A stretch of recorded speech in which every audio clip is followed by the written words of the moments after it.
Just in, U.S. Customs Border Patrol confirmed that there have been at least 2 known instances of Iranians hitting the terrorist screening data based on this, quote, raising red flags that they could pose a significant security threat.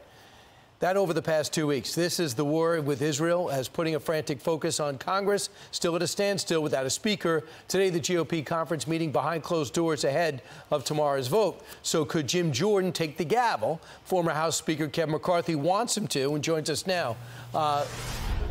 Congressman, Speaker, great to see you. Good to see you. First off, your reaction to what's happening at the border where 2 Iranians hit the terrorist data screening. This is a great fear of mine. It's one of the 5 steps in the program that I believe we need to do to secure this border. Because, you know, in 2019, we didn't catch 1 person on the FBI terrorist watch list. Today, we've caught more than 151. 2 years ago is when I broke what was happening. I sent a letter to the director of the FBI. He still has not responded. But the real concern here is having this open border that Iran and 160 other countries know. We don't know what's in our country. We don't know if there's a cell currently in our country waiting to come forward based upon what's happening to Israel and other places around the world. We are at a great threat ourselves, and it's based upon Biden's policies. That's why in one of the 5 steps I thought we needed to take was one is securing this border. Right. Let's hope both sides realize what a problem that is now more than ever. Now, talk about problems. But it's been Brian, it's been a problem for a long time.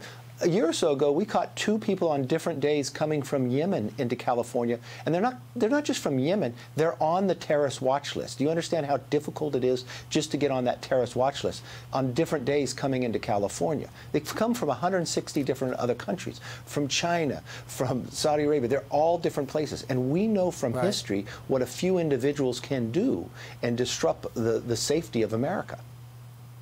So let's talk about the Speaker. There's going to be a vote today. Should there be? It won't be today. It'll be tomorrow. We'll go to the floor. I feel very good about where Jim Jordan is at. He has been an integral part of our team when we took the majority, helping us get the majority. The real challenge here is, and I know a lot of people out there are afraid that, will Republicans break off and go work with Democrats? The only reason anybody's even talking about that is because 8 Republican members worked with every single Democrat to remove me from Speaker and put us into this tailspin, and all based upon keeping government open. Brian, think for one moment as we talk about what's happening around the world. Could you imagine those American troops on those aircraft carriers or in those planes that are sitting over there, that they would have missed their first paycheck this week, that they're trying to defend the freedom and wondering if their loved ones can pay the rent or they're going to pay their car payment?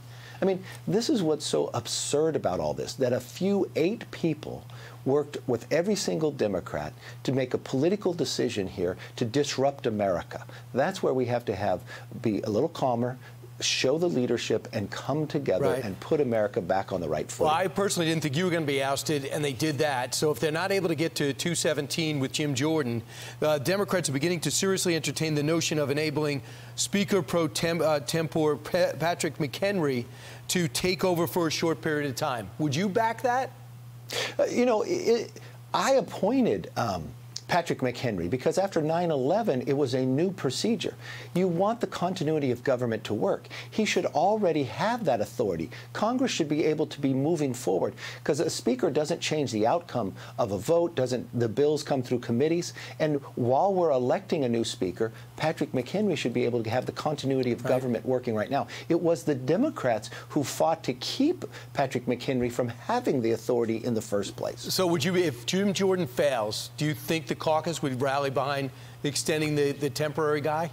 Look, I don't want to look into hypotheticals. My focus is to get Jim Jordan elected Speaker, get this Congress back moving again. It's one thing to get elected, it's another thing to govern. Look, I realize how difficult it is. It took me 15 rounds. We were very successful in those times of being Speaker. First time a Republican majority has passed a border security bill all the way back to Ronald Reagan.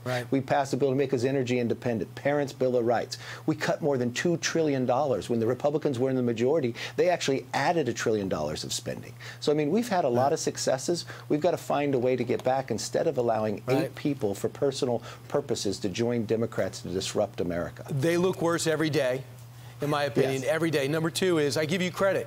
because a lot of people would have went back to their town in California and said, hey, everything I did, I'm done. You guys figure it out, but you're still working it out. Congressman and Mr. Speaker, thanks so much. Appreciate it. Thank you. And remember, I will never give up. I care too much about this country. You've also done a hell of a lot of fundraisers and recruiting to get the majority. Thanks so much, Kevin. Appreciate it. Thank you. I'm Steve Doocy. I'm Brian Kilmeade. And I'm Ainsley Earhart. And click here to subscribe to the Fox News YouTube page to catch our hottest interviews and most compelling analysis.